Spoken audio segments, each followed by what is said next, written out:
What do we think about the changing landscape of digital marketing in 2025? Is this going to be the big year of disruption? How are we seeing the integration of emerging tech like AI as far as digital marketing strategies are concerned? All this and a lot more coming up in what promises to be a riveting conversation with Shireesh Joshi, President and Chief Business Officer at ONDC. Shireesh, thank you so much for taking our time and joining us. And firstly, welcome to AdTech 2025. Thank you.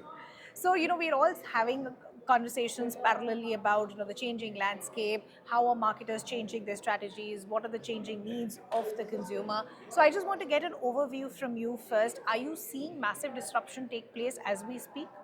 I think I wouldn't say in the last few months, but as I reflect on last 2, 3 years versus the time period before, Yeah. yes, marketing has evolved quite differently Yeah. from that time. And so brands are recognizing that they're in an arena where the customer is information burdened and attention challenged, and therefore they're having to evolve their marketing practices and strategies because of that. Okay, lovely. But with this changing landscape, there are also multiple facets. One is you have new technology that is now being integrated, which means you have to adapt to that integration. So I want to understand how you're seeing the pace of the emerging technology and then the integration of technology like AI in marketing strategies. So I've seen, for example, usage of creative tools. Sure. That's actually happened much more recently, Yeah. although the tools were available for a year and a half or more. Yeah. But they've really started getting seen Yeah. and utilized, which is good because then it allows the modern digital marketing arena is one where you require a high speed and turnaround of creatives. Yeah. And so this allows that without Yeah. having the expensive and time consuming act of Yeah. making shoots. That started taking place. I've not yet seen very good examples or sustainable examples of good copy. So from a visual design standpoint, Sure. yes, it has come into play. E-commerce is also beginning to pick it up. So there's a lot more of AI now I see that is in terms of assisting somebody to discover what they really want Yeah. and to be able to close that, or a conversation that helps them answer queries before it leads to a commercial interaction. So those are the places where I'm now seeing that AI beginning to play a role. But the other end of the spectrum is when there is massive disruption happening, there are also riser concerns of privacy, stringent laws as well. Of course, India has made that first move of getting at least some sort of a streamlined process in place, but do you still think we have a long way to go? I think we have a long way to go two ways. One way is in terms of what's allowable, but more importantly, how it can be policed. Yeah. Right? Because it's one thing to lay down principles with encryption and with software that's Yeah. not easy to decode. How do you ensure that it's actually being followed? Yeah. So the policing and examination is one bit of the challenge. The other is also behavioral. That we had a certain behavior before digital world came upon us in the last decade or so. Our behavior and habits have not adjusted to the fact that the information we could share earlier Yeah. fairly freely could now come and haunt us in a different way. Sure. Maybe the newer generation who's grown up with it has already built into it. Yeah. But people who've experienced the pre-digital era and now probably have not adapted their habits. So one part of it is implementation and verification that policies are being built around. And second is the social cultural behavior that will allow us to maintain our privacies the way we want. Because at one level, we do want to share information for things to Yeah. be customized, but at the same time, we don't want it to be used for other purposes or for us to be interpreted beyond what we want it to be interpreted for. Sure. When all these changes are happening, the changes are happening not just in how marketing or brand firms are thinking about their strategies, it's also the changes of how the consumer is consuming or what they expect in the next day to come as well. So I want to also understand, look at the rise of, say, vernacular content, look at the rise of regional content creators. How are you integrating all of that in your marketing strategies now?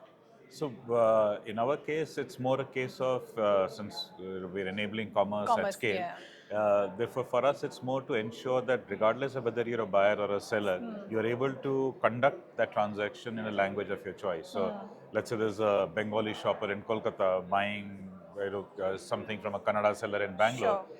The shopper should be able to shop in Bengali while the seller is selling in In Kannada, Kannada. but the software is able to make that bridge. So we're partnering with various entities like Bhashini to Okay. help build tools and components that will enable this multilingual journey. Even in the taxonomy that we are building as a backbone of the catalog creation, we are now evolving that to incorporate the same product in multiple languages. So Yeah. what is Golgappa in one place is Puchka in another, Puchka. is Pani Puri in a third place. So to be able to have that description built in, so that it's easy for people to build catalogs Yeah. and easy for search engines to be able to then tap into that and identify substitutes and alternatives. Fair enough. Very, very fascinating. Of course, I also want to understand from the offshoot of vernacular is the rise of regional content creators as well, right? They have been there for a while, but I think the boom has now happened, say, in the last 1 or 2 years, where marketing firms, agencies, brands are also understanding it. How do you see that or hyperlocal strategies going forward being far more integrated in the marketing strategies? I think it's a wonderful thing to be taking place, because in the early days, everything was gravitating to the Yeah. common one that everyone knew.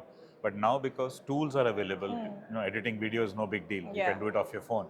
So audio, video content, plus the ability to write, and the confidence of doing it in the language and the idiom that you are familiar with, Yeah. which is not available elsewhere. Yeah. So that's creating this demand and pull. In fact, very often now when I watch cricket matches, I don't watch it in English. It's actually dull and boring and too stilted. Correct. I just switch to a few of the other languages and just enjoy that experience. Yeah. So I think the content creation technology is helping, Yeah. and the audiences are loving it, which means therefore that for marketers, for media companies, and for content creators, now there's a richer pool to work with, Yeah. which will then require also tools to be able to do it. Sure. So if I had only one language and one channel to deal with, Yeah. then as a marketer and as an agency, my task was easier. If I have to deal with 20 languages and 200 creators, Yeah. then I need tools to be able to handle that. Absolutely, yeah. So I think those will also come into play. Therefore, there's a good, rich market both for the content creators, Yeah. as well as the enabling technologies that will allow a few brands to be able to engage with lots of these channels and creators in a productive and efficient fashion. Lovely. We want to end with a fun rapid fire now. Right. So this is essentially your experience at AdTech. One word to describe you being at AdTech. Oh, exciting. Lovely. What differentiates AdTech than the other events? I think the industry experts come and talk to each other. So it's us talking to ourselves with the best of what our experiences Yeah. are. Okay, lovely. Would you suggest AdTech to a friend, and if yes, why?